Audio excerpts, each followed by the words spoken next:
আদরের গায়ে হলুদের দিন যখন বাড়ির জামাইরা সবাই একসাথে হয় তখন আড্ডা আর হাসির পাশাপাশি খাবারের আয়োজনটাও একটু স্পেশাল হয়। আজ আপনাদের দেখাবো আমাদের বাড়িতে জামাইদের আপ্যায়নে সেই দারুণ এক মুহূর্ত। চলেন বন্ধুরা, দেখা যাক আজকের দিনটা আমাদের কেমন কাটলো।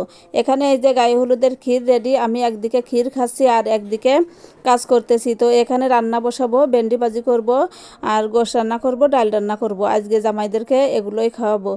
আর হচ্ছে এখানে আম কাটবো, আম কেটে দিব। আর এদিকে রান্না করতে করতে শুরু হয়ে গেল গায়ে হলুদের আয়োজন। আর আমরা সবাই জানি যে শহরের গায়ে হলুদের চেয়ে গ্রামের গায়ে হলুদ কিংবা বিয়ের অনুষ্ঠানে একটু আনন্দ বেশি হয়, কারণ গ্রামে খোলামেলা জায়গায় সবাই রং মাখামাখি আর হাসি আনন্দে মেতে থাকে। আর এখানে হচ্ছে আমাদের জামাই রয়েছে, আমার ভাসুরের মেজো জামাই।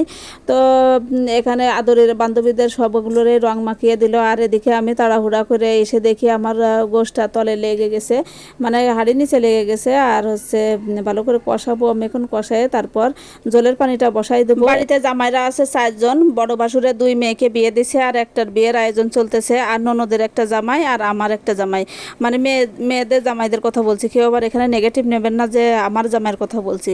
এখানে হচ্ছে আমাদের মেয়েদের জামাইয়ের হিসাব করা হচ্ছে, তো 4টে জামাই আর 4টা মেয়ে সবাই মিলে আমার বাড়ি দাওয়াত দিয়েছি। কারণ আমি যখন শহরে থাকি তখন কিন্তু তারা সচরাচর যেতে পারে না, সবাই একসঙ্গে হয়েছে। আমি বললাম যে দুপুরের খাওয়ার ব্যবস্থা আমি করছি, যেহেতু আমার ওখানে মাছ মাংস বেশি ছিল না, যেটুকু ছিল আমি যেটুকু পেরেছি তাদের জন্য খাওয়ার আয়োজন করেছি। স্বাভাবিকভাবে হচ্ছে ডাল, গোশ আর ভেন্ডি ভাজি, এটাই হবে আজকে দুপুরের খাওয়া দাওয়া।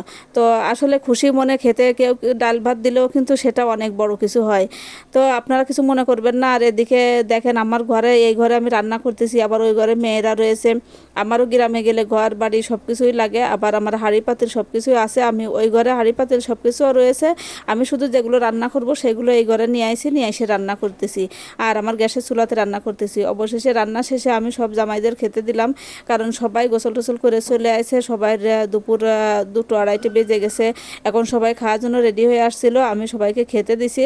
তো আমার ভাসুরের মেয়েকে বললাম যে তুমি বেড়ে ঠেড়ে দাও আর আমি এখান থেকে নিয়ে দিই। তো জামাইরা সবাই একসাথে মিলে খাচ্ছে, আমার যে কতটা ভালো লাগতেছিল, কারণ সবাই মিলে একসাথে খাচ্ছে। এদিকে আদরিও চলে এসেছে, তার গোসলের শেষে গায়ে হলুদে যে শাড়ি পরানো হয়েছে সেই শাড়ি পরেই খেতে আসলো। বললো যে কাকি তোমার হাতে বিয়ের আগে শেষবার খাই। তো সেই হিসাবে খাওয়া দাওয়া করতেছে সবাই মিলে। আর বাড়ির জামাইরা কিন্তু অনেক খুশি।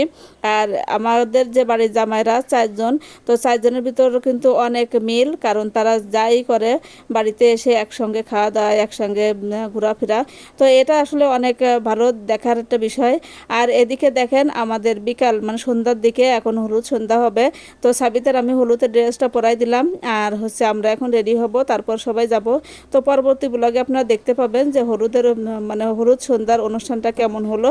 তো আজকের মতোই বিদায় নিচ্ছি। সবাই ভালো থাকবেন, সুস্থ থাকবেন আর আমাদের সাথেই থাকবেন। আল্লাহ হাফেজ।